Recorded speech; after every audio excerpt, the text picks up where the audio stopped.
gentlemen, and welcome to Around the World.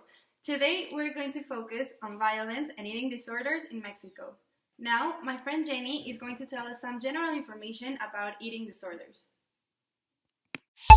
Preview. Thank you, Marifer. Well, there are a plethora of causes that lead to these situations. First of all, young children who experience eating disorders are scared of getting overweight when they grow up.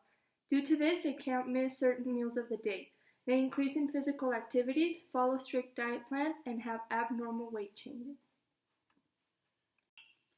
That's right, Jenny. I also heard there are different types of eating disorders, which are bulimia nervosa, anorexia nervosa, binge eating disorder, restrained eating, weight and shape concern.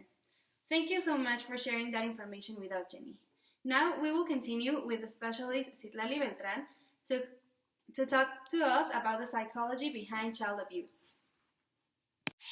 Preview. Thank you for having me today. About the psychology behind violence.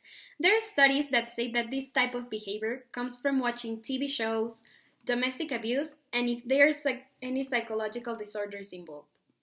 Violence becomes addictive. It makes you feel superior and that you have power. It also comes from fear because people that experience this, they are afraid of being hurt, and this is why they are aggressive in a defensive way. Thank you for that interesting information, Citlali. Now, stay tuned for the upcoming interview with Mariana Enriquez and the specialist Citlali Beltran. Preview. Good evening. I'm here today because I would like to ask you some questions regarding the cause of eating disorders and possible solutions for violence. What is the main concern a child can experience? Well, kids are usually unhappy with their body type because they are traumatized by their parents. They are always afraid of what people may think of them, and that can lead to depression or even severe eating disorders. A study made by Simon Hay showed that the extension of elementary and middle school could improve human health and prevent eating disorders from the youth. Very interesting. What are some possible solutions when a child is facing some kind of violence? Well, some possible solutions, it's because in many cases of violence, they could be prevented from way behind, like reducing the number of unintended pregnancies, because most of the children born this way suffer a lot of violence because their parents didn't expect them or were not ready to have them. So it could be a great factor to change. Thank you so much for your time. Well, thanks for having me. It was a pleasure being here and getting the opportunity to talk about this theme with you. Preview.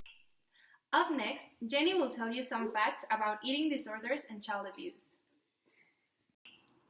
51% of girls between the ages of 9 to 10 suffer from an eating disorder. They feel better when following a strict diet plan. 22 million cases of anorexia and bulimia are diagnosed every year in kids between 13 and 18 years old.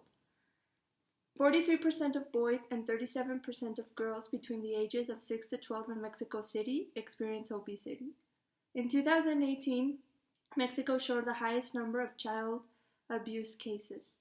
And in 2019, from January to March, they registered 837 cases of abuse against minors. Preview.